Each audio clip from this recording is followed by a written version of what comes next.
Muito obrigada, Sra. Presidente, Srs. Deputados, Sr. Presidente do Eurogrupo / Ministro, Sr. Secretário de Estado, Srs. Secretários de Estado e representantes também junto do Eurogrupo de Portugal.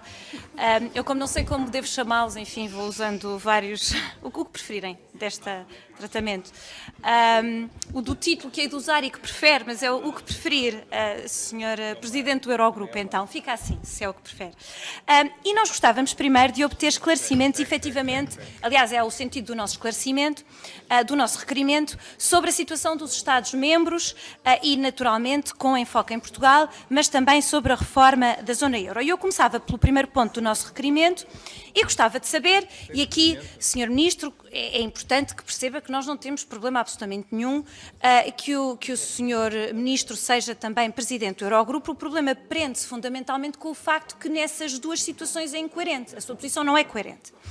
Por exemplo, como é que o Dr. Mário Centeno, Ministro das Finanças, responde à preocupação do Dr. Mário Centeno, Presidente do Eurogrupo, que no dia 4 de dezembro vem dizer que o ajustamento, vem demonstrar uma preocupação com o insuficiente ajustamento do saldo estrutural em contextos de dívida pública elevada.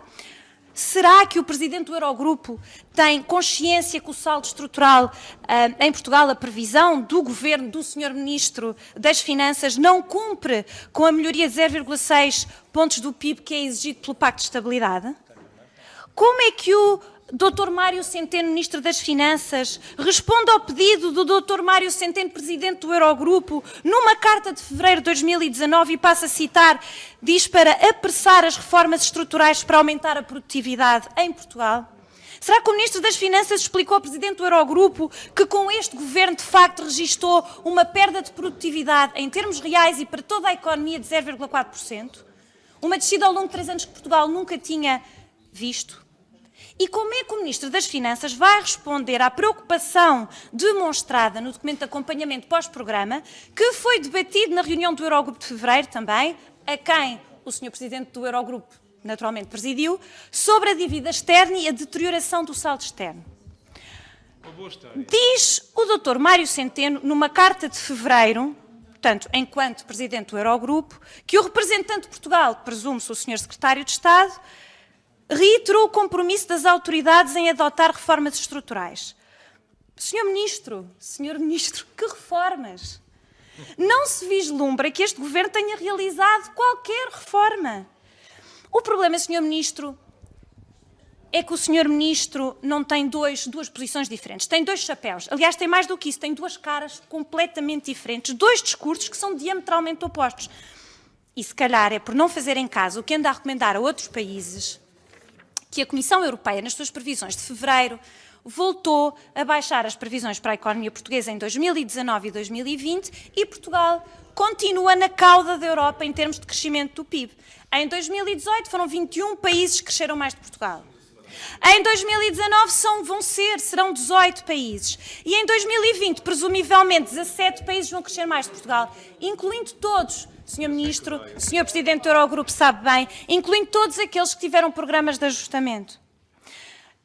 Sr. Ministro, esta incoerência não é só confrangedora para quem assiste ao ping-pong surrealista entre as suas 2 pessoas, que aliás é digno de Magritte, que deve conhecer bem quando vai a Bruxelas, tem de facto consequências reais para a vida dos cidadãos e para o crescimento sustentado do país, o que é, na nossa perspectiva, bastante grave. E agora sobre a reforma da zona euro. O PSD já tem estado e esteve com o anterior Governo na linha da frente da reforma da zona euro. Não só para melhorar a resposta aos choques financeiros e económicos, mas também para reforçar a confiança dos cidadãos na zona euro. E apesar da sua propaganda, de facto, que trouxe aqui hoje, de facto o Governo não trouxe foi nada ao debate que o PSD tinha lançado em 2015, aí sim de forma inovadora. E, para além do mais, deve-se dizer, Sr. Ministro, Sr. Presidente do Eurogrupo, que, infelizmente, para todos, os resultados no seu consulado enquanto Presidente do Eurogrupo são claramente insatisfatórios. E vou-lhe explicar porque é que isto é verdade.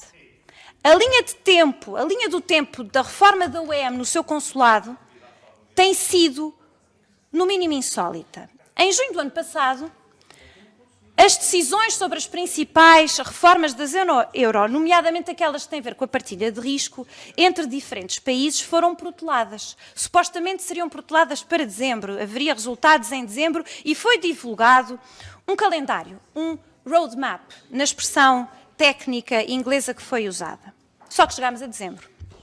E depois de uma maratona negocial extraordinária de 18 horas, o calendário, afinal, falhou, desapareceu. Havia propostas importantíssimas que o PSD tinha iniciado o debate, como é o caso do Fundo Monetário Europeu, que literalmente desapareceu do mapa, ou do roadmap. E o sistema de garantia de depósitos, esse foi atirado para um grupo de trabalho, cujo funcionamento francamente desconhecemos e que vai apresentar resultados, mas já depois das eleições europeias. E, portanto, pergunto que confiança é que isto dá aos cidadãos. Mas pergunto mais. O PSD tem defendido sempre que a reforma da União Bancária é fundamental e não se pode dispensar o terceiro pilar, o sistema de garantia de depósitos. Sem essa garantia, os mercados financeiros, como sabe bem, ficam fragmentados. O próprio Presidente do Banco Central Europeu tem, por sinal, reforçado essa necessidade. E, portanto, parece-nos lamentável que o Eurogrupo tenha voltado a empurrar este tema com a barriga para um suposto grupo de trabalho de alto nível e, portanto, queremos saber exatamente o que é este grupo de trabalho, como é que vai funcionar e, sobretudo, já que o calendário, entretanto, desapareceu, que calendário é que tem para que apresente, efetivamente, propostas concretas nesta área. E, por fim, e o senhor Ministro, Presidente do Eurogrupo, enfim, tem discutido e referiu aqui a criação de um orçamento para a zona euro que serviria para apoiar as reformas estruturais e que estaria integrado no próximo quadro financeiro plurianual. O PSD aprova esta medida, até porque sabemos, Sr. Ministro, como foi difícil implementar reformas estruturais quando tivemos de salvar o país de uma situação de quase bancarrota no governo anterior, deixada por um governo do PS. Mas também é para nós fundamental que este mecanismo não deixe para as calendas, que é o que parece que está a acontecer, o Fundo Monetário Europeu e o sistema de garantia de depósitos. E, naturalmente, também nos preocupa que Portugal possa usar ao máximo esse fundo que venha a ser criado. Mas, de facto, temos poucas expectativas, Sr. Ministro, porque, para além de cobrar cada vez mais impostos e fazer cativações nos serviços públicos, o Sr. Ministro não tem mostrado nenhuma visão sobre o que é preciso fazer para pôr a economia a crescer de forma sustentada e com reformas que o Sr. Presidente do Eurogrupo recomenda a Portugal que o Ministro das Finanças faça. Por isso, o receio que nós temos é que Portugal acabe por desaproveitar esse orçamento da zona euro, esse mecanismo de apoio à competitividade e reformas estruturais, porque, de facto, se não fizeram nenhuma reforma estrutural na fase ascendente do ciclo, estamos a ver que será muito difícil que consigam fazer qualquer coisa com a economia a abrandar. Muito obrigada, Sra. Presidente. Muito obrigada.